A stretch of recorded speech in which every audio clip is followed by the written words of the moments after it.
आरज़ू है आप पर अपने को अब अर्पण करें। आरज़ू है आप पर अपने को अब अर्पण करें। आपके कदमों पे चलकर नाम हम रोशन करें। आरज़ू है आप पर।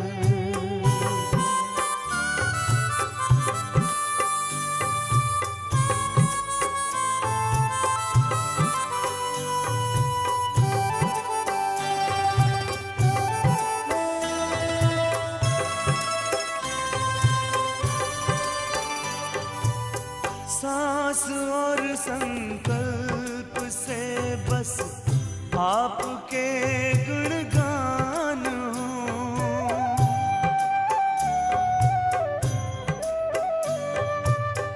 स्वप्न में भी तन का कोई भान ना अभिमान हो, भान ना अभिमान हो। लोकहित का ध्यान हो, कल्याण में चिंतन करें।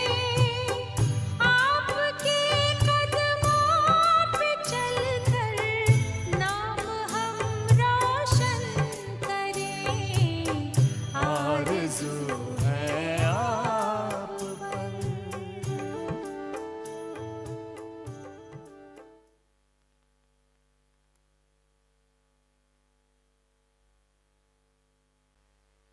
ओम शांति।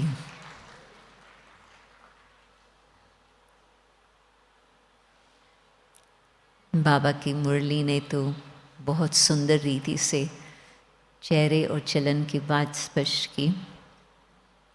मुझे मालूम नहीं था कि आज की मुरली इसी टॉपिक पर ही होंगी। तो बाबा ने बहुत सहज कर दिया। बाबा ने कई बातें तो एक्सप्लेन कर ही दी। बहुत सिंपल बात है कि बच्चा जितना ही अपने माँ बाप के संग रहता, उन्हों को ही देखता, उन्हों से ही सीखता, उन्हों से ही हर प्रकार की प्राप्ति होती। और फिर लोग ऐसे ही कहने लगते कि ये तो माँ बाप जैसा ही लगता, न सिर्फ चेहरे से परंतु उन्हों की चलन से भी। बड़े आयु तक भी सब उन्हों के माँ बाप को याद करते और कहते कि हाँ, आपने ठीक कदम रखा है माँ बाप के कदमों पर। तो इसी तरह से यदि कोई हमें देखे, किसको याद करे? हमारे लौकिक माता पिता को याद करेंगे, कोई और संबंधियों को याद करेंगे, या कहेंगे ये तो है ब्रह्मा कुमार ब्रह्मा कुमारी, तो ब्रह्मा बाबा के ही समान लग रहे हैं। चेहरा भी उन जैसा है, चलन भी उन जैसी है। और बाबा की प्रत्यक्षता तो हाँ, कईयों को साक्षात्कार होगा अंत के समय, और वो देखेंगे वो ज्योति बिंदु किस तरह से धरा पर आए और कैसे आकर के अपना सत धर्म की स्थापना का कार्य किया। और उस समय ब्रह्मा बाबा का भी साक्षात्कार अवश्य होगा, क्योंकि ज्योति बिंदु सिर्फ देखने से उन्हों को समझ में नहीं आएगा कि ये हम क्या देख रहे हैं। परंतु जब बिंदु को भी देखें और ब्रह्मा बाबा को भी देखें तो कहेंगे कि हाँ, अभी समझ में आया कि वही निराकार ने साकार रूप धारण करके अपना पाठ बजाया। परंतु साक्षात्कार तो वो तो चाबी भगवान के हाथ में है, परंतु हम सबके हाथ में यही है कि हमें देख करके उनको हमारे नयनों से, हमारे चलन से, हर प्रकार से उन्हों को शिव बाबा और ब्रह्मा बाबा की स्मृति आए। कहेंगे कि यदि रचना इतनी सुंदर है तो रचयिता कैसे होगा? तो ज़रूर उन्हों के ध्यान पर आएंगी बात की इन्हों को बनाने वाला भी कौन। जैसे चित्र देख करके चित्रकार की याद आती, ऐसे ही होता है ना। चित्र अलग अलग होंगे परंतु फिर भी उन्हों के अंदर कुछ ऐसी निशानियां होंगी जो पहचान वाले लोगों को मालूम पड़ जाएगा कि ये तो चित्रकार कौन है। इसी तरह से बेशक हम एक एक का जन्म पत्री अलग, संस्कार अलग, जीवन अलग, परंतु कौन सी ऐसी बातें देखेंगे जिससे उन्हों को लगेगा कि हाँ ये तो शिव बाबा, ब्रह्म बाबा के संतान है। मुझे लगता है कि आज तो बाबा ने बहुत सार में बातें बताई। बाबा एक ही बात का डिटेल में गए, कारण और निवारण का, परंतु बाकी तो बाबा जैसे 3 बिंदियां बाबा ने डिटेल नहीं बताई। बाबा ये सोचते कि अभी तो बच्चों को कई बार बता चुका हूँ, या 3 खजाने जो अकाउंट में जमा करनी है उसका भी थोड़ा सा बाबा ने डिटेल बताया, बहुत ज़्यादा नहीं। परंतु चेहरे और चलन का तो 2 शब्दों में ही बताया, बस रूहानियत होंगी और वो नशा होगा। परंतु उसका डिटेल थोड़ा सोचते हैं। बाबा हर एक बात को सिंपल करनी चाहते हैं। ये बड़े टीचर की विशेषता होती कि कितना भी कठिन सब्जेक्ट हो परंतु वो ऐसे सिंपल ढंग करके बताए जो उनके स्टूडेंट्स को समझ में आ सके।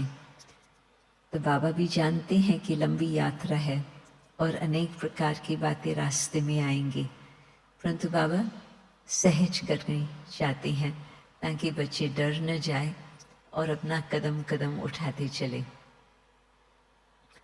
तो बाबा सहज करते हैं, परंतु फिर हमें लगता है कि डिटेल में उस बात को समझ करके फिर धारण करना भी आवश्यक होता। तो मैं ये सोच रही थी कि चेहरे पर क्या क्या बातें आती, जो मन में संकल्प चलते हैं, कितना भी कोई पुरुषार्थ करे कि आपके सामने मैं आती हूँ, मैं नहीं चाहती हूँ कि आप मेरे संकल्पों को परख सको।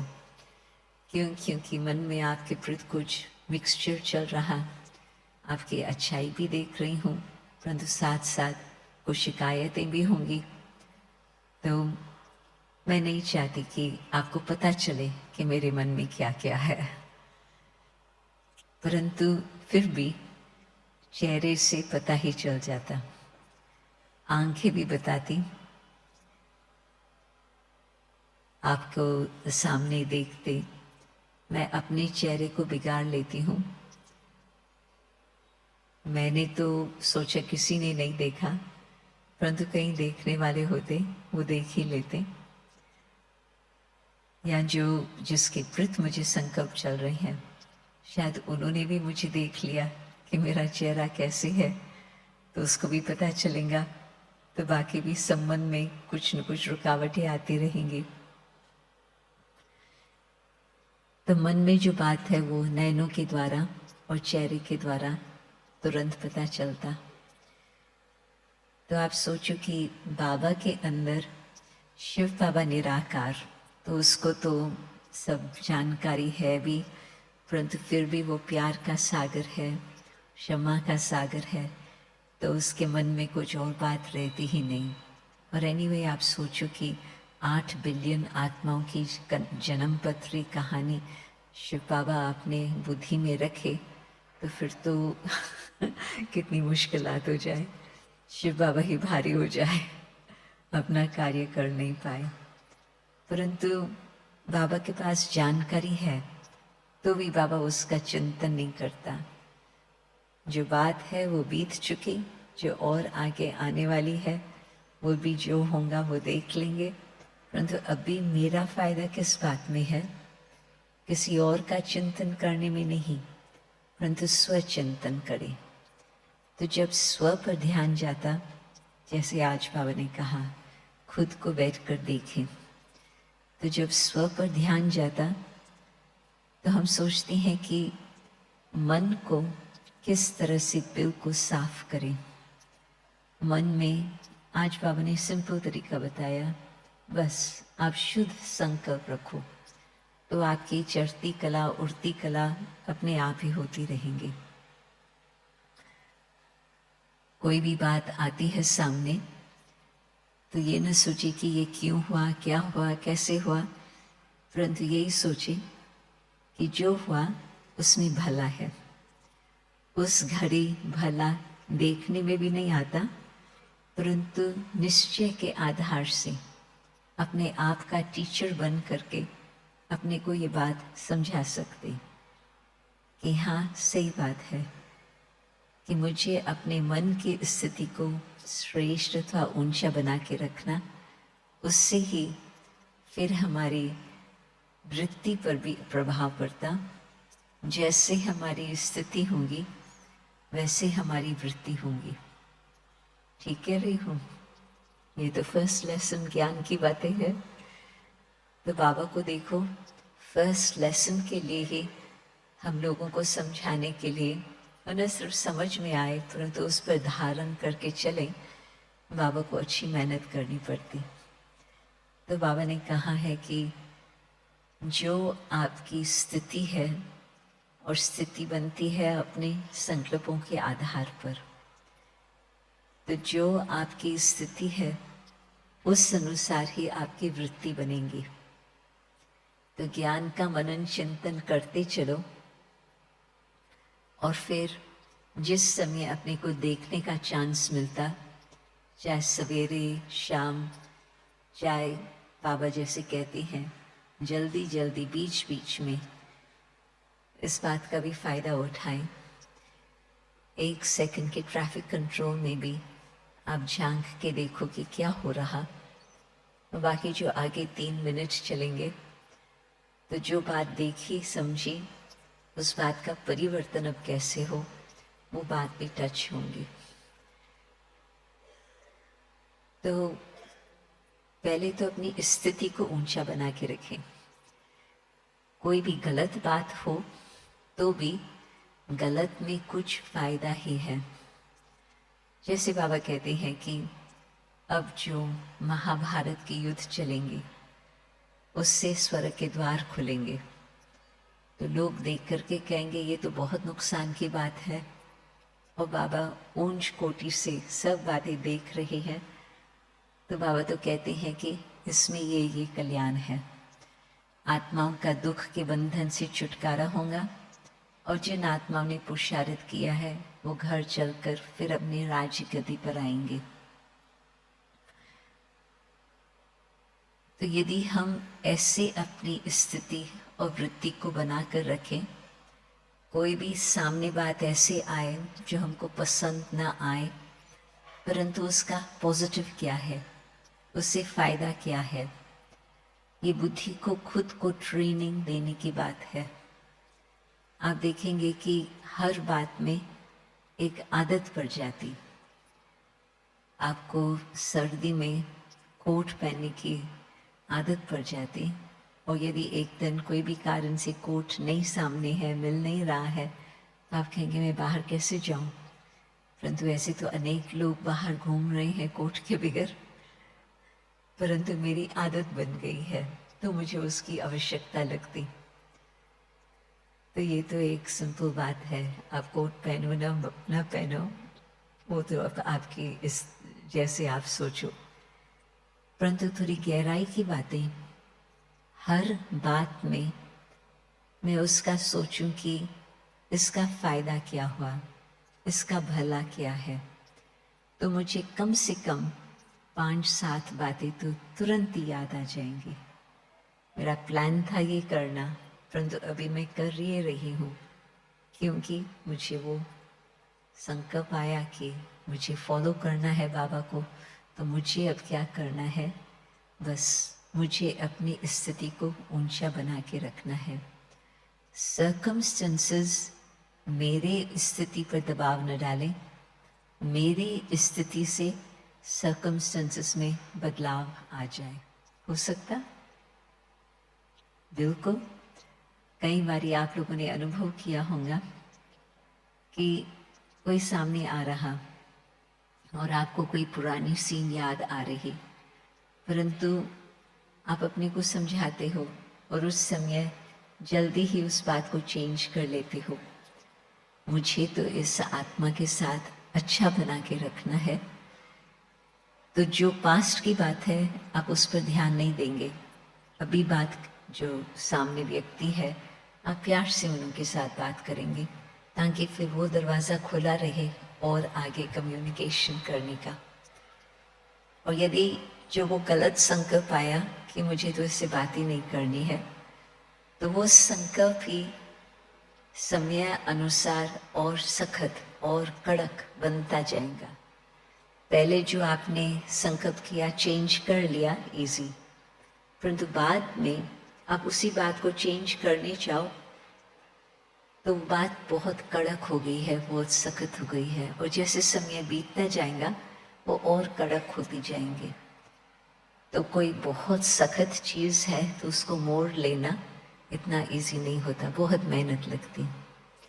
तो हमारे भी जो रिएक्शंस होते हैं, हम रिएक्ट न करें, क्योंकि वो भी एक आदत पड़ जाती है रिएक्ट करने की, परंतु हम क्या करें, उस बात को समझ करके इस बात का फायदा क्या है, उस बात पर सोच करके फिर उस अनुसार कारोबार चलाएं। तो वृत्ति को चेंज करना तो हमारे हाथ की बात है, स्थिति को ऊंचा रखना वो भी हमारे वश की बात है, सर्कमस्टेंसेस में बदलाव लाना हमारे हाथ की बात है। एक बात छूटेंगी दूसरी बात आएंगी। आज मेरी तबीयत की बात है, कल तबीयत ठीक है परंतु मौसम खराब है, तो कुछ न कुछ कारण बनते ही जाएंगे, बनते ही जाएंगे। परंतु यदि हमने ये पक्की आदत बना के रखी, मुझे श्रेष्ठ संकल्प से स्थिति ऊंची बनानी है, तो फिर कोई भी समय जो भी सीन आती है तुरंत ही, जैसे स्क्रीन पर कोई बात फ्लैश आ जाती है ना, तो आपके स्क्रीन पर भी, माइंड के स्क्रीन पर तुरंत एक बात फ्लैश होगी कि बाबा ने इसके लिए क्या कहा है, बाबा मेरे से क्या चाहता है। तो फिर वृत्ति तक भी बात नहीं पहुंचेगी, जो उस समय स्थिति है, स्थिति काम करके उस बात को बदल देंगे, और फिर मेरा व्यवहार उस आत्मा के साथ बहुत मीठा रहेगा और आगे के लिए संबंध भी बहुत अच्छी तरह से मजबूत रहेगा। संबंध में कभी भी क्रैक आता है, फूट आती है, तो बहुत समय तक चलता। मानो कि किसी भी चीज़ में उसमें वो फूट आ जाए, चाहे थोड़ी सी भी हो, परंतु आप उसको तुरंत ठीक कर लो। कहीं आज का एडहेसिव्स वगैरह मिलते हैं जिससे वो बात फिट हो जाती है फिर दोबारा, तो आप जल्दी उस बात को ठीक कर लो तो वो आदत कुछ नहीं बनेंगी। परंतु आप छोड़ दो और बार बार यही संकल्प आता रहे तो आपके माइंड को भी डिस्टर्ब करेगा, परंतु दूसरे तक भी वो पहुंच जाएगा, और फिर और आगे हमारा संबंध क्या होगा क्या मालूम। परंतु कोई बात हो जाती, जल्दी में हम उसको चेंज करके बिल्कुल अपनी वृत्ति को शुद्ध बना कर रखें, तो वृत्ति से फिर हमारी दृष्टि भी बदल जाती, और दृष्टि बदलने से संस्कृति बदल जाती, कल्चर, और फिर कृति भी बदल जाती, सृष्टि भी बदल जाती। तो हर बात में हम ये सोचे कि फायदा क्या हुआ, क्योंकि हर बात में कुछ न कुछ फायदा छुपाई हुआ होता। आपने ये अनुभव करके देखा होगा ना। उस समय बात पसंद नहीं आती क्योंकि हमारे मन पसंद बात नहीं है, परंतु थोड़े समय के अंदर उस बात का असली रूप हम जानने लगते हैं तो फिर बात को, वृत्ति को चेंज कर सकते। परंतु कई बारी वो सत्यता क्या है वो हमारे सामने ही नहीं होती। आजकल संसार की तो यही हालत है।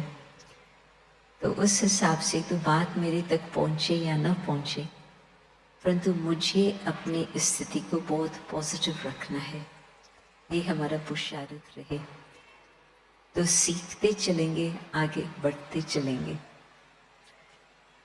बाबा की यूनिवर्सिटी का एक बहुत मुख्य एग्जाम्पल ये है कि जो भी व्यक्ति ज्ञान सुनता, उसकी बुद्धि का पॉजिटिव चलना, सोच चलना शुरू हो जाता।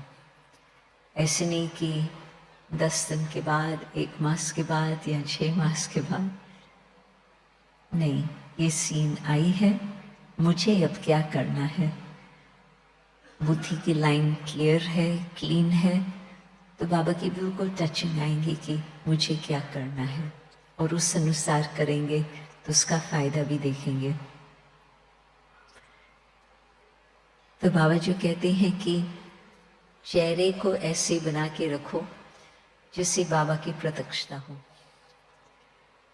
तो वो तो ब्रह्मा बाबा को कईयों ने देखा, शायद बहुत करके इस हॉल में जो अभी सभा बैठी है उन्होंने नहीं देखा, परंतु कहानियाँ भी सुनी है, चित्र भी देखे हैं। तो आपको चित्रों से क्या लगता? चित्रों से तो मुझे यही लगता कि ऐसा पवित्र, ऐसा शुद्ध, ऐसी पावरफुल पर्सनालिटी वाला संसार में कोई दूसरा नहीं हो सकता। और वो भी सारे विश्व के लिए, न सिर्फ हम सब के लिए प्रेरणादायक, परंतु सारे विश्व के लिए वो प्रेरणा देने वाला। और आपको आश्चर्य होगा, लंदन में शुरू से ही जब हम बाबा का फोटो रखते थे, और दादी जानकी को तो आप कहीं जानते हैं, दोनों आपको मालूम है कि वो तो बाबा को प्रत्यक्ष करने के लिए उसका जी जान था, और ब्रह्मा बाबा के लिए अत्यंत प्यार था। और जब पूना में दादी रहती थी तभी बहुत करके सेंटर्स पर बाबा का चित्र कम ही होता था। जब अपने कमरे थे पीछे के, वहाँ पर हो वो अलग बात है। पब्लिक में हाँ, त्रिमूर्ति का पिक्चर था, और बाकी और सब चित्र जो बाबा ने बनाए उन दिनों में वो सब थे। परंतु ब्रह्मा बाबा का फिर आपको दूसरा चित्र नहीं मिल सकता होगा। क्यों? क्योंकि जो स्कूल्स होते हैं उनकी सिस्टम अनुसार जिसमें धर्म की बातें सिखाई जाती है वो अलग, और फिर जो सेक्युलर होता है वो अलग। तो आजकल तो किस तरह का सिस्टम है आप जानते ही हैं, परंतु ब्रह्मा बाबा को देखते दादी सबको कहती थी कि ये हमारा ग्रैंडफादर है। तो उसको संकोच कभी नहीं होता था कि बाबा का चित्र सामने है तो कोई भी पूछेगा क्या ये आपका गुरु है? नहीं, ये तो हमारा मीठा बाप है। तो बाबा को देख करके बाबा के नैनों को देखो, बाबा से दृष्टि लो। बेशक कहेंगे कि चित्र है एक स्तूल, परंतु जब बाबा से दृष्टि लेते हैं आपको ऐसे लगेगा कि बाबा के मस्तक में शिव बाबा ज्योति स्वरूप आपके साथ मुलाकात कर रहे। तो ब्रह्मा बाबा ने इतना प्यार से बाबा को दिल में रखा, अपने नैनों में रखा, जो कि फिर बाबा को देख करके बाबा की याद ना आए, बाबा को देख करके शिव बाबा की याद आए। तो उन्होंने इतने अपने मन को सब बातों से डिटैच कर लिया था और हर एक को अपना समझ करके उन्होंने कल्याण की बात हमेशा देखता रहा, इस बच्चे का कल्याण किस बात में है। तो हमारे नैन भी बाबा का लाइट तब दिखा सकेंगे, बाबा की प्रत्यक्षता तब कर सकेंगे जब हमारे पास भी इस प्रकार का अभ्यास चलेगा। मैं कौन हूँ, मैं किसकी हूँ, मुझे क्या करना है। ये 3 बातें याद करने से आपके चेहरे में एक अलौकिक रौनक आ जाएंगी। इतनी स्वच्छता, इतनी शुद्धता, इतनी श्रेष्ठता, हर बात में बिल्कुल एक्यूरेट। तो नैनों द्वारा भी, दृष्टि द्वारा भी, अपने मुख द्वारा भी बाबा को प्रत्यक्ष कर सकते, परंतु मेन तो है चेहरा और चलन, तो ही बाबा की प्रत्यक्षता होंगी। आप लोग जानते हैं कि कितने गुरु लोग हैं, कई अच्छे, कई इतने अच्छे ना, सब प्रकार के हैं आजकल। परंतु जो अच्छे भी होंगे, उन्होंने औरों को कितना आप समान बनाया है, वो दूसरा प्रश्न है। अभी रिसेंटली एक छोटा सा संगठन था जिसमें लीडर्स थे, रिलीजियस लीडर्स। तो वो हमें बता रहे थे कि जो हमारा पूर्वज थे, उन जैसे अभी जो भी गद्दी पर आए हैं वो नहीं है। वो खुद ही बता रहे थे।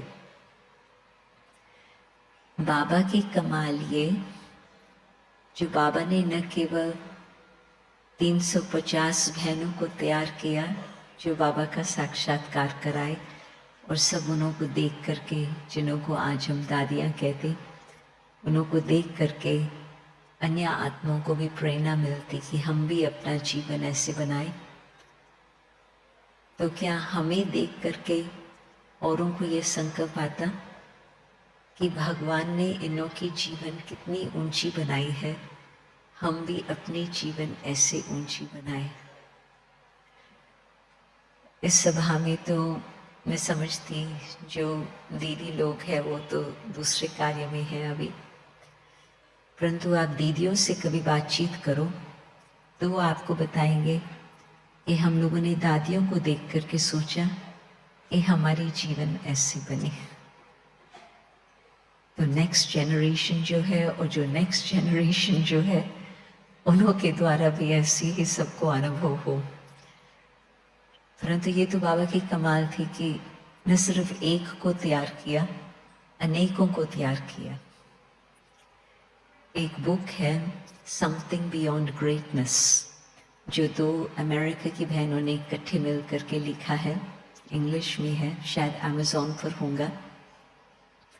परंतु उसमें 90 इयर्स की जब दादी पहुंची तो उस समय उन्होंने ये सोचा कि दादी के प्रति हम सिर्फ उसकी कहानी लिखेंगे तो वो तो बहुत लोग ऐसे करते हैं, परंतु दादी से जो हमें प्रेरणा प्राप्त होती है कि न सिर्फ वो खुद अपनी स्थिति को महान बनाया, औरों को भी प्रेरणा देती। हम क्या प्रेरणा दादी से लिया है, वो हम दादी से पूछी कि कैसे उन्होंने अपने जीवन को ऐसे बनाया। तो दादी ने उन्हों को एक बात बोली पहले कि ग्रेटनेस तो कई लोग महान होकर के गए हैं, परंतु समथिंग बियॉन्ड ग्रेटनेस, ग्रेटनेस से भी और ऊंची बात यह है कि आप अन्य आत्माओं को भी ग्रेट बनाओ। आप ग्रेट बने, अच्छी बात है, परंतु आपके द्वारा कितने और लोग भी ग्रेटनेस तक पहुंचे, इतनी महानता तक। तो दादी ने कहा कि आज तक तो किसी मनुष्य ने अनेकों को और इतना महान नहीं बनाया है, परंतु शिव बाबा, ब्रह्मा बाबा के द्वारा लाखों लोगों के जीवन को बहुत महान बनाया है। राइट?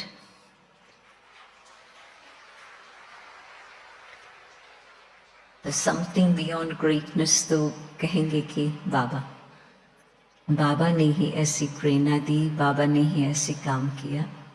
परंतु अब आज बाबा कहते थे आपकी मुझे मदद चाहिए, मैं अकेला सतयुग नहीं बनाऊंगा, आप मुझे मददगार हैं, आप वायदा करेंगे और उस वायदे को निभाएंगे तो ही फिर सतयुग आ सकेगा। तो हमने औरों को ज्ञान सुनाया वो अलग बात, परंतु कहाँ तक हमने अपने चेहरे और चलन द्वारा उन्हों को प्रेरणा दी कि वो अपने जीवन को भी इतना ऊंच बनाए, तो ही कहेंगे कि बाबा की प्रत्यक्षता होंगी। और ये तो जब रियल बात है कि जब कोई सुनते हैं कि कितने बाबा के सेंटर्स हैं, कितने बाबा के बच्चे हैं, तो वो सोच में पड़ते हैं कि इतना बड़ा कार्य इस एक व्यक्ति ने किया। फिर उनको बताते हैं कि इस एक व्यक्ति अकेले नहीं, बाप और दादा इकट्ठे ने काम किया। परंतु तभी बाबा कहते हैं कि पहले आपकी प्रत्यक्षता हो तो फिर आपके द्वारा बाबा की भी प्रत्यक्षता हो सकती। तो हम अपने चित्त को इतना क्लीन बना के रखें जो पूर्व की कुछ भी बात याद न आए। जो बाबा आज कहते थे पास्ट इज पास्ट, होली हो गई, फिनिश, फुल स्टॉप। एक तरफ बाबा ने ये मंत्र याद दिलाया, होली का मंत्र, होली हो गई, पास्ट इज पास्ट। फिर दूसरी तरफ बाबा ने 3 बिंदियों को याद किया, तो एक तो आत्मा, फिर परमात्मा और तीसरा ड्रामा का फुल स्टॉप। क्यों? क्योंकि जो आत्मा को कमज़ोर करती है बातें, बाबा ने एक तो कहा कि फिक्र की बातें, आपकी बुद्धि में वो पक्का निश्चय नहीं है तो ज़रूर कोई ना कोई बात का फिक्र रहेगा और आप उस बात को फिर एनर्जी उसमें देते जाएंगे। निश्चय बुद्धि है, हाँ मुझे जो करना है वो राइट हो, बाकी तो ड्रामा ज़रूर हमारा सहयोगी है, हमारा फ्रेंड है, ज़रूर हमें सहयोग मिलेगा। तो कोई प्रकार की भविष्य की तो फिक्रात न हो, परंतु जो हमारा मनन चिंतन चलता है कई बार पास्ट की बातों के लिए चलता, तो उसके लिए भी बाबा ने कहा फुल स्टॉप लगा लो, तो आपकी एनर्जी बहुत बच जाएंगी। तो पास्ट से हम क्या सीखें तो चित्त को क्लीन रख सकते, और फ्यूचर के लिए मुझे क्या करना है, मुझे अपने अनुसार श्रीमत को चलना है, वो मेरी ड्यूटी है। फिर उसकी रिजल्ट का गारंटी ठीक ही होगा, और ही बाबा ने गारंटी दी, न सिर्फ अच्छा होगा, अच्छे से अच्छा होगा। तो जबकि आपके चेहरे पर फिक्र है, तो आपसे कोई पूछेगा कि क्या आपको शिव बाबा याद है, आप क्या कहेंगे? शिव बाबा तो उस घड़ी बोला हुआ है, तब तो चेहरे पर फिक्रात है। चाहे पास्ट की बातों का चिंतन, चाहे भविष्य के लिए कोई भी फिक्र, तो अपने निश्चय को बढ़ाते जाएं। निश्चय ऑटोमेटिकली नहीं अपने आप ही बढ़ता, परंतु समझ करके, जान करके निश्चय को बढ़ा सकते हैं। जब से हम बाबा के बने, कहाँ तक हमने पास्ट को पास्ट किया। 2 बातों से, क्या इस बात से सीखे, जो भी बात हुई क्या उससे सीखने को मिला, और दूसरे को दोष न दे करके मुझे अपने कारण से क्यों ये गलती हुई, ये बात हम सोचें, तो फिर उसमें जो रियलाइजेशन होंगी वो जल्दी में फिर हम और आगे बढ़ सकेंगे। बाबा ने आज कहा कि चलने की बात नहीं है, बाबा ने क्या बताया, उड़ने की बात है। होशियार स्टूडेंट्स बैठे हैं, तो अभी चलने से पहुंच नहीं पाएंगे मंजिल में, और चलते हैं तो कोई ना कोई आपको सामने आकर के रोक भी लेगा। उड़ना सीखेंगे तो आपको कौन रोक सकता। आप पैदल चल रहे हैं, कितने लोग, आप यहाँ से डाइनिंग रूम तक जाओ, कितने लोग आपको कहेंगे हेलो ओम शांति, आपको रोकेंगे। अच्छी बात के कारण ये हेलो करने के लिए रोकते हैं, परंतु आपका यहाँ से वहाँ तक पहुँचना डबल टाइम लगेगा, क्योंकि आप रुकते रुकते रुकते जाएंगे। परंतु आप उड़ के जाओ, कोई आपको पकड़ नहीं सकता, कोई आपको अटक नहीं सकता, आप सहज ही सब बातों को पार कर लेंगे। तो पास्ट को फुल स्टॉप लगाना बहुत ही आवश्यक है, तो हम उड़ सकते, नहीं तो वो भी एक बोझ होता है जो हमें पास्ट में खींच लेता। बंधन, बाबा बंधन मुक्त के लिए भी आज बहुत अच्छी बातें बता रहे थे। बिल्कुल, हम मुक्त हो जाएं अपने कारणों से, तो फिर औरों को भी हम मुक्ति के द्वार तक पहुंचा सकते। आज का टाइटल याद है ना, मुक्ति दाता। अनेक टाइटल्स थे, परंतु मुक्ति दाता कहाँ तक मैं बन सकती हूँ, मैं बनी हूँ या नहीं बनी हूँ। तो ये सब अंदर का जो मनन चिंतन है वो चेहरे पर आता, तो हमारा चिंतन भी ऊंच कोटि का हो। कहते हैं कि जो साधारण व्यक्ति होता वो तो मनुष्यों के बारे में ही सोचता, इसने ये किया, उसने वो किया, ये हुआ ये हुआ, तो उसके चेहरे किस प्रकार के होंगे, रौनक तो नहीं होंगी। और जो उससे नेक्स्ट स्टेज होती है वो मनुष्यों की बातें नहीं करते, वो सिचुएशंस की बातें करते। परंतु सिचुएशंस भी कुछ ठीक है कुछ ना ठीक है, तो जैसे वो बात होंगी वो चेहरे पर आएंगी। एक बारी कोई बहन ने कोई बात देखी, तो ये साकार बाबा के दिनों की बात है, तो उसने आकर के बाबा को सुनाया। छोटा सा परिवार था, बाबा का दरवाज़ा खुला होता था, तो सब समझते थे हमारा अधिकार है बाबा के पास जाने का, और था भी। तो ये बहन बाबा को बताने आई, बाबा देखो ये बहन क्या कर रही है, उसको नहीं ऐसे करना चाहिए था। तो बाबा ने कहा आपका चेहरा उसके चेहरे समान क्यों बन गया, आप सुना रहे हैं उसकी बात, परंतु आपका चेहरा उस जैसे ही बन गया अभी। क्यों?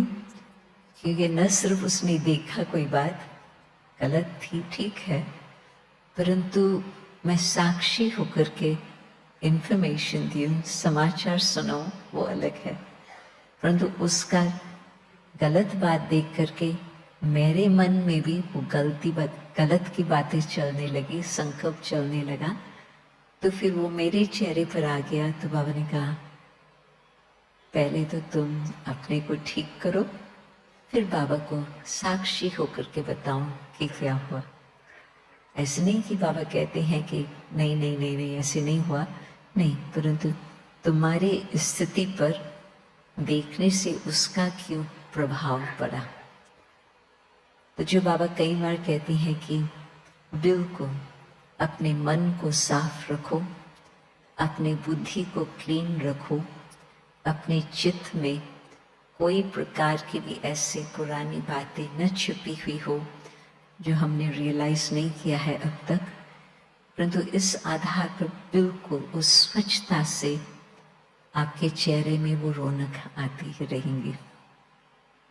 आपके नयनों के द्वारा बाबा ही प्रत्यक्ष होगा, बाबा को ही सभी देख सकेंगे। तो एक तो चेहरे की बात, अंदर जो कुछ है वो सबको नजर आता। सेकंड, चलन। चलन मेरी किस प्रकार से हो। आप देखेंगे कि आजकल मनुष्यों का धर्म या नेताओं के द्वारा, जो राजनेताएं हैं, धर्म के नेताएं, राजनेताओं द्वारा विश्वास क्यों टूट गया है? क्योंकि वो कहते हैं एक बात और करते हैं दूसरी बात। तो कोई होशियारी से बोलता है तो लोग आजकल समझ गए हैं, कहते हैं कि इसका बोलना तो बहुत मीठा है, बोलना तो बड़ा होशियार है, परंतु अभी देखें करता क्या है। और है भी रियली ऐसे। आज का समय है कि कलयुग झूठ खंड, तो ऐसे ही व्यवहार चलता। तो हमारा फर्क कैसे उन्हों को नजर आएगा, जबकि हमारा सोचना, देखना, बोलना और करना एक ही लाइन पर, सीधी लाइन पर होगा। कैसे? सिंपल बात है, आत्म स्मृति द्वारा। क्यों? क्योंकि जब हम खुद को भूले हुए होते और देह भान में होते, तो हमारा कनेक्शन बस यहाँ तक है सबके साथ, एक्सटर्नल, फिजिकल। जब हम आत्म स्मृति में होते, हमारा कनेक्शन मेरे साथ जो बना हुआ है वो बहुत आवश्यक है, क्योंकि मेरे अंदर आदि समय के संस्कार अभी तक समाये हुए हैं। वो कौन से? हमारे आदि संस्कार आत्मा के हैं, शांति, प्रेम, सत्यता, पवित्रता और आनंद। ये फर्स्ट लेसन की बात है और हम सब जानते हैं, मानते हैं और रियलाइज भी करते हैं कि हाँ, देह भान में ये गुण हमारे हाथ नहीं आते। ये जो वैल्यूज़ है आत्मा के अंदर की, वो हमारे अनुभव की बात नहीं होती। चाहते हैं शांति हो, चाहते हैं प्रेम मिले, परंतु जो वो मेरे अंदर खजाना है, जो आज भी बाबा कह रहे थे कितने प्रकार के खजाने हैं। तो पहला खजाना तो है जो आत्मा का अस्तित्व है, जो आत्मा की ओरिजिनल क्वालिटीज है, उसको हम कनेक्ट करें। मैं आत्मा हूँ तो मुझे याद आएगा कि मैं शांत स्वरूप हूँ, मैं सत्य स्वरूप हूँ। जिस समय यहाँ की बातों में हम फंस जाते, कारोबार करना अलग बात है, फंस जाना अलग बात है। तो जब हम अपनी बुद्धि को इतना व्यस्त कर देते हैं अनेक यहाँ की बातों में, तो वो जो वैल्यूज होने चाहिए जीवन में वो मिस हो जाते। तो संसार की हालत, धर्म के क्षेत्र में, राजनीति क्षेत्र में, साइंटिस्ट के हिसाब से कोई भी बात को आप देखो, वैल्यूज मिसिंग है। डॉक्टर के पास आप जाओ और वो आपको डरा लेगा कि आपको तो और बहुत टेस्ट कराने पड़ेंगे, क्योंकि लगता है कि कुछ बहुत सीरियस बात है। एक टेस्ट करो, दूसरी टेस्ट करो, तीसरी। डॉक्टर्स कहीं यहाँ बैठे भी हैं, तो मैं सबके लिए नहीं कहती हूँ, परंतु कलयुग में जिस तरह से चल रहा है, वो आपको इतनी टेस्ट कराने की ज़रूरत है या नहीं, वो डॉक्टर जानता है, आप तो नहीं जानते। आप तो विश्वास रख करके कहेंगे हाँ ज़रूरी है, परंतु है ज़रूरी या नहीं क्या मालूम। हर क्षेत्र में डॉक्टर का तो एक एग्जाम्पल दिया। आप वकील को लो, वकील करते हैं, आपके केस को लंबा करता जाता है, करता जाता है, करता जाता है। क्यों? उसकी इनकम बनती जाती है। आपके केस को जीतने में कितना टाइम लगेगा अभी क्या मालूम। विश्वास नहीं कर सकते हैं कि सच्चाई है या नहीं है, क्योंकि है ही झूठ खंड। तो सरप्राइज नहीं होता है जब झूठी बातें निकल आती, परंतु जब आप आत्म स्मृति में हैं तो आपके अंदर के गुण आपको अनुभव हो रहे हैं। शांत स्वरूप, सत्य स्वरूप, आद आद। और उसमें भी अनुभव की बात है। बाबा ने रिसेंटली 2 बारी कहा है अव्यक्त मूल्यों में, सोचता स्वरूप नहीं बनना है, अनुभवी स्वरूप बनना है। फर्क क्या? मैं ये सोच रही हूँ कि मैं आत्मा हूँ, मैं शांत स्वरूप हूँ, परंतु अभी तक वो मैंने अनुभव की बात नहीं की है कि सचमुच किस तरह से आत्मा का आदि स्वरूप, अनादि स्वरूप शांति स्वरूप है। परंतु शब्दों की बात है कि हाँ, हम कहते हैं आत्मा का, ये हम जानते हैं, परंतु साइलेंस में आप अंदर जाओ और वो आप अनुभव करो कि मैं आत्मा किस प्रकार से शांत स्वरूप हूँ। एक एक जो आत्मा का आदि स्वरूप का गुण है वो आप अनुभव करेंगे। शांति स्वरूप की स्थिति का अनुभव किया, कितना समय तक चलता? बहुत समय तक उसका असर रहता। ऐसे नहीं कि अभी हम कारोबार में हैं तो हम कहेंगे अभी शांति थोड़ी करनी है, अभी तो काम करना है। नहीं, मैं हूं ही शांत स्वरूप, कारोबार भी मुझे ही करना है, परंतु मुझे अपनी शांति की स्थिति को संभाल के रखना है ताकि वो हमारा जो काम आएगा, हो सकता है मुश्किलात हो सकता है सहज भी हो, परंतु यदि कोई भी मुश्किलात आएंगी तो मेरे मन हैरान होगा, ये क्यों, ये क्या, कैसे, आदत। और यदि अभ्यास है शांति का अनुभव करने का, मैं आत्मा शांत स्वरूप हूँ, ईश्वर की संतान हूँ, तो वो मुझे याद रहेगा। तो मेरा उत्तर कारोबार में शांति का उत्तर होगा, अशांति का नहीं होगा, हिंसक वृत्ति वाला नहीं होगा। हर प्रकार से शांति से सोच के समझ करके फिर जो एक्यूरेट बात है वही निकलेंगी। तो एक एक गुण को आप अनुभव करो साइलेंस में बाबा की याद के द्वारा, और फिर कारोबार में वो अनुभव आप साथ रखो और वो अनुभव आपके चलन में प्रत्यक्ष होगा। चेहरे से तो लगेगा ही लोगों को कि इसका कुछ अलग ही एक्सपीरियंस है, परंतु यदि कारोबार में होते हम गुणों को लाते हैं तो ही कहेंगे कि हाँ, चलन से हम बाबा की प्रत्यक्षता कर सकते। आपको देख करके, आपके चलन को देख करके उनको बाबा की याद आए। ज्ञान सागर किस तरह से कार्य किया ब्रह्मा बाबा के द्वारा और दादियों के द्वारा। शांति का सागर, प्यार का सागर। आप सोचो कि भगवान के मुख्य गुण है देने, देने का, दाता, कल्याणकारी। भगवान को मेरे से क्या चाहिए? एक ही चाहना कि मेरे बच्चे भी ऊंच उठे, बस। बाबा को न मेरा धन चाहिए न तन चाहिए। हाँ, बाबा कहते हैं कि अपने मन को मेरे हवाले कर दो, परंतु बाबा के मन में यही भान कि बच्चे ऊंच उठे। और हम जब लोगों के व्यवहार में आते हैं तो हमारे चलन में क्या संकल्प रहता?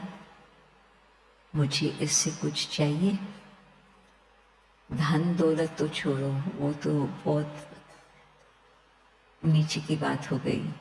आप एक दूसरे के संबंध में आते हैं, वो धन दौलत के लिए नहीं आते, परंतु एक और बात जरूर सबके मन में कुछ इच्छा होती, बहुत करके रिकॉग्निशन हो, अप्रिशिएशन हो, या उससे भी ज़्यादा रिस्पेक्ट हो।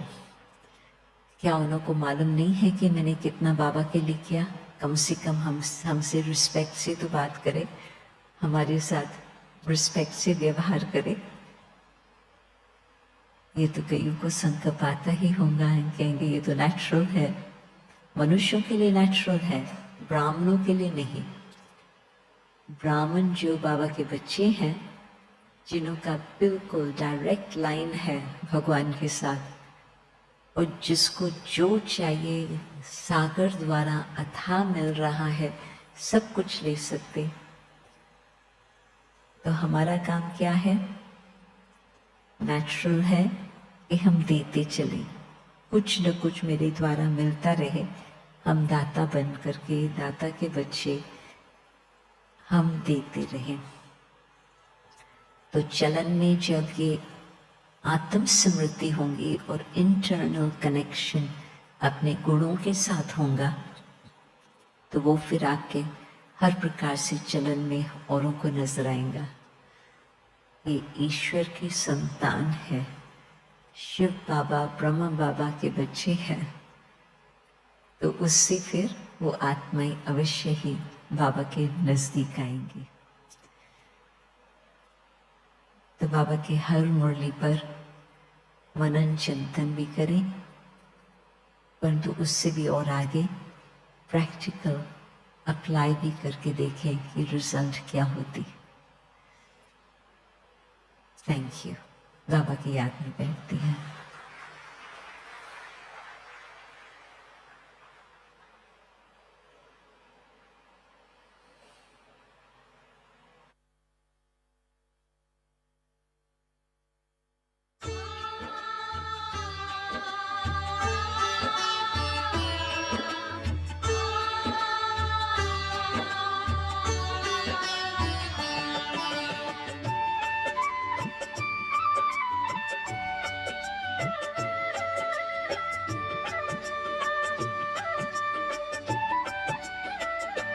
प्यारे बाबा तुम्हारा यही कहना है, पहने रहना गुणों का यूं ही गहना है।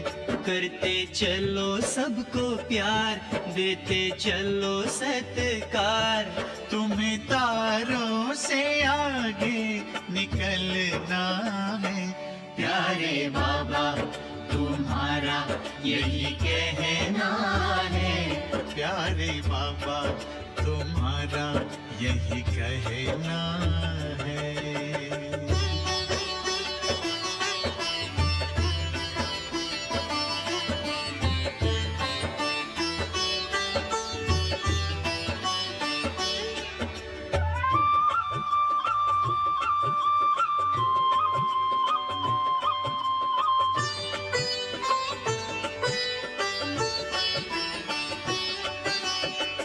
गगन से ऊंचे रखो विचार, धरती जैसा धैर्य अपार, नैनों में रूहानी प्यार, नैनों में रूहानी प्यार। बेहद में रहना, नाहद में ठहरना, सदा नदिया सा बहते रहना है। प्यारे बाबा तुम्हारा यही कहना है। प्यारे बाबा तुम्हारा यही कहना है।